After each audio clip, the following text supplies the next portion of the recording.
On January 31, 1977, 24-year-old Jeanette Raltson was at the Lion's Den bar on Almaden Road in San Jose, California. Raltson was a mother from San Mateo, originally from Germany, and was out with friends that evening. She had a 6-year-old son and was married at the time.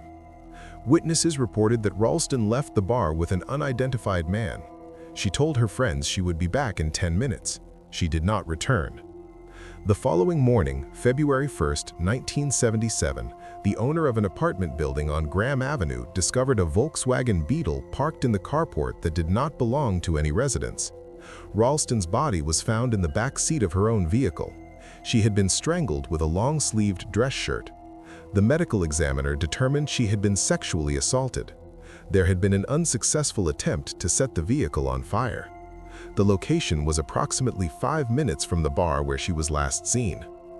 San Jose Police Department began an investigation. They interviewed witnesses who had seen Ralston leave with the unknown man. A composite sketch was created based on witness descriptions. Investigators collected evidence from the crime scene, including fingerprints from inside the Volkswagen and a pack of Eve cigarettes found on the floorboard. The fingerprints did not match anyone in the database at that time. No suspects were identified, and the case went unsolved. The Santa Clara County District Attorney's Office established a cold case unit in 2011. Deputy District Attorney Rob Baker later stated that the Ralston case was one that had been reviewed multiple times by cold case prosecutors over the years. In August 2024, 47 years after the murder, investigators resubmitted the fingerprints found on the pack of cigarettes to the FBI's updated fingerprint database. This time, there was a match. The fingerprint belonged to Willie Eugene Sims, who was 69 years old and living in Jefferson, Ohio. Investigators determined that in 1977, Sims had been a 21-year-old Army private stationed at Fort Ord in Monterey Bay, California, which is 68 miles from San Jose. Records showed that in 1978, 1 year after Ralston's death, Sims was convicted of assault to commit murder and robbery of a woman in Monterey County. He served 4 years in state prison for that offense. After his release, Sims moved to Ohio before his DNA could be entered into the CODIS database. His criminal record after the 1978 conviction showed no further offenses. In early 2025, investigators from the Santa Clara County District Attorney's Office and San Jose Police Department traveled to Ashtabula County, Ohio. They worked with local law enforcement to collect a DNA sample from Sims. The analysis was analyzed at the Santa Clara County Crime Lab and compared to DNA evidence preserved from the crime scene, including DNA found on Ralston's fingernails, on the shirt used in the strangulation, and on the cigarette pack. The match proved positive. On May 6, 2025, Willie Eugene Sims was charged with the murder of Jeanette Raltson.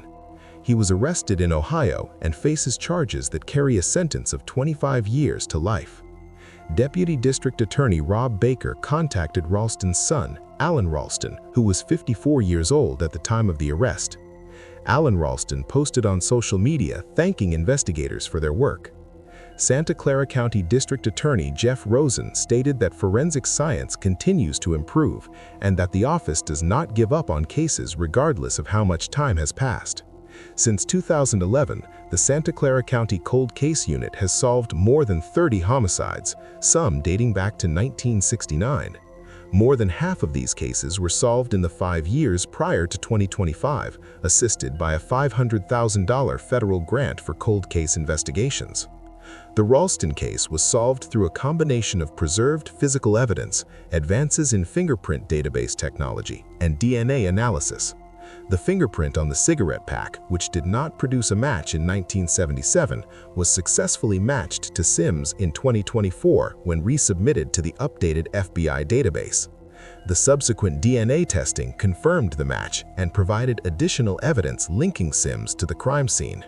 In the early morning hours of February 9, 1980, a woman's body was discovered in a creek bed near Brow Road in Everett, Washington. The victim was identified as Katherina Reitz, a 20-year-old woman who had been reported missing just days earlier. She had been strangled to death. The case would become one of Snohomish County's most haunting unsolved murders, remaining cold for over 4 decades. Katherina Reitz was born in 1959 and was described by those who knew her as a friendly young woman trying to make her way in the world. At the time of her death, she was living in the Everett area and working to support herself. Friends and family would later tell investigators that Katherina was the kind of person who trusted easily, perhaps too easily, and was always willing to help others. On February 6, 1980, Katherina was last seen alive in downtown Everett. Witnesses reported seeing her in the company of an unidentified man, but descriptions of this individual varied and were never conclusive enough to lead to a solid suspect. She had told friends she was meeting someone, but the details of this meeting remain unclear. When she failed to return home and couldn't be reached, her family grew concerned and reported her missing. 3 days later, on February 9th, a passerby discovered her body in a wooded area near a creek off Brow Road. The location was somewhat isolated, accessible by a dirt road that branched off from the main street. Her body showed signs of strangulation, and investigators determined she had been killed elsewhere and then transported to the dump site. There were no signs of sexual assault, which initially puzzled detectives who were trying to establish a motive for the killing. The Everett Police Department immediately launched an investigation. Detectives canvassed the area where Katherina was last seen, interviewed her friends and family, and attempted to track down the man she had been seen with in her final hours. They collected physical evidence from the scene, though forensic capabilities in 1980 were far more limited than they are today. The investigation generated several leads in the initial weeks, but none resulted in an arrest. Investigators learned that in the days before her disappearance, Katherina was concerned about someone following her. She had mentioned this to at least one friend, though she hadn't provided specific details about who might be watching her or why. This information suggested the possibility that her killer was someone who had been stalking her, but detectives were unable to identify any concrete suspects who fit this profile. The man seen with Katherina on February 6th became a person of interest, but authorities were never able to conclusively identify him. Multiple witnesses provided descriptions, but they were inconsistent enough that investigators couldn't develop a clear composite. Some described him as being in his 30s with dark hair, while others recalled different features. Without a name or better physical description, this lead eventually went cold. Detectives also explored the possibility that Katherina's murder might be connected to other unsolved cases in the region. The late 1970s and early 1980s saw a number of unsolved murders of young women in Washington state, some of which were later attributed to serial killers operating in the area during that period. Investigators looked for similarities in method, victim profile, and location, but were unable to establish any definitive links between Katherina's case and other murders. As weeks turned into months and then years, the case gradually went cold. Detectives continued to follow up on tips as they came in, but without new evidence or witnesses, the investigation stalled. The physical evidence collected at the scene was preserved, stored away in the hopes that future technology might provide answers that 1980 forensics could not. The Reitz family never stopped searching for answers. They kept Katherina's case in the public eye as best they could, hoping that someone with information would come forward. They attended community events, spoke with local media when opportunities arose, and maintained contact with law enforcement, checking periodically for any updates. The pain of losing Katherina was compounded by the lack of resolution, the absence of justice, and the unanswered questions about why she was killed and by whom. In 2011, more than 30 decades after Katherina's murder, the Snohomish County Cold Case Unit took another look at the evidence.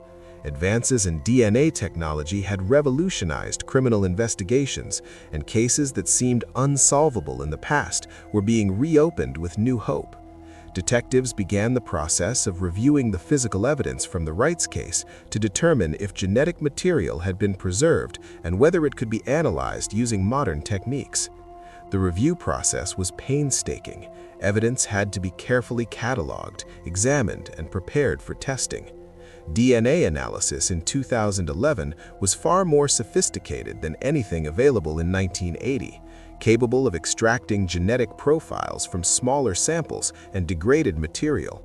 However, whether usable DNA evidence existed in the Reitz case depended on what had been collected 40 years earlier and how well it had been preserved. Detectives working the cold case also re-interviewed witnesses who were still alive and willing to talk. Memory fades with time, but sometimes distance from traumatic events allows people to recall details they had suppressed or overlooked decades earlier. Investigators hoped that someone might remember something new, or someone who had been afraid to speak in 1980 might be willing to come forward now. The cold case review also benefited from advances in investigative techniques beyond DNA. Geographic profiling, behavioral analysis, and databases that allowed cross-referencing of crimes across jurisdictions all provided new tools for examining old evidence. Detectives looked at the case with fresh eyes, considering theories and possibilities that might not have been explored thoroughly in the original investigation. Despite these efforts, as of the most recent public information available, no arrest has been made in connection with Katherina Reitz's murder. The case remains officially unsolved. The Snohomish County Sheriff's Office has stated that the investigation remains open and that detectives continue to review any new information that comes to light. Cases like Katherina's represent a particular kind of tragedy.